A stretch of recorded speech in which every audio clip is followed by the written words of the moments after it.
په پېشمني کې هیڅ کله دا یو غلطي ونه کوي کنی نو الله جل شانه به ستاسو روژه نه قبلی. دا یاد وساتئ، دا واورئ. دا د پېشمني یوه داسې غلطي ده چې تقریبا 100% کې 90% خلک په دې غلطۍ کې مبتلا دي او دا غلطي په پېشمني کې کوي. بیا ټوله ورځ روژه نیسي، په ځان باندې سخته تیروي، لوږه تنده په ځان تیروي، خو د دې روژه دا د الله په نزد باندې قابل قبول نه ګرځېږي.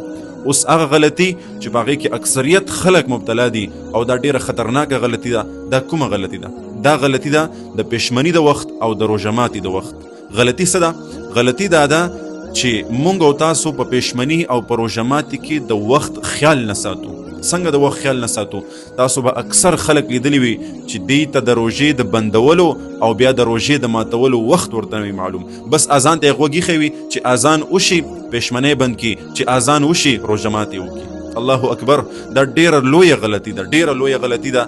هر کال په دې باندې زه د روژې نه مخکې یو ویډیو یو بیان د خلکو ته رسومه، خو اوس هم ډیر خلک په دې مرض او په دې غلطۍ کې مبتلا. اکثر زموږ استاسو د کور مشران ډیر شي خلک ما داسې لیدلی دي چې هغې لګیایي خوراک کوي او هلته پکې اذان هم شروع شي او تر دې پورې دا جهالت دې حده پورې رسېدلی دی چې خوراک به کوي او یو جمله د اذان به ورته مقرر کړي وي لا تر اوسه پورې حي علی الصلاة ته نه دی رسېدلی امام، او لا تر اوسه پورې حي علی الفلاح ته نه دی رسېدلی.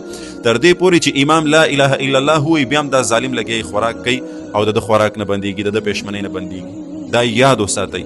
کوم خلک چې په اذان سره روژه بندوي، پېشمنۍ کوي او پېشمنۍ ختموي، د دې خلکو روژه عند الله قبول نه ده. دا روژه نه قبلیږي ځکه چې دا خلک د وخت خیال نه ساتي. اذان دا د سحر د مونځ دپاره دی، اذان د دې دپاره نه دی چې ته په اذان سره خپله روژه بنده کړه. دا خلک ډېره لویه غلطي کوي. د پېشمني د بندولو دپاره خپل وخت مقرر دی. اذان خو د سحر د مونځ دپاره دی، د پېشمني او د اذان ترمنځ ډېر کافي وخت دی.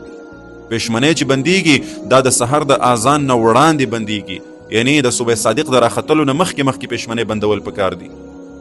د صبح صادق د راختو نه پس بیا د سحر وخت داخليږي، بیا د هغې نه پس د اذان وخت برابرېږي او بیا ورپسې د مونځ وختونه برابرېږي. دغه رنګې په روژه ماتي کې مونږ او تاسو د امام صاحب اذان ته غوږ ایښئ چې ودرېږه امام صاحب به اذان کوي او بیا به مونږ روژه ماتې چې دی دا کوو. د روژه ماتې دپاره خپل وخت دی، د پېشمني د بندولو دپاره خپل وخت دی.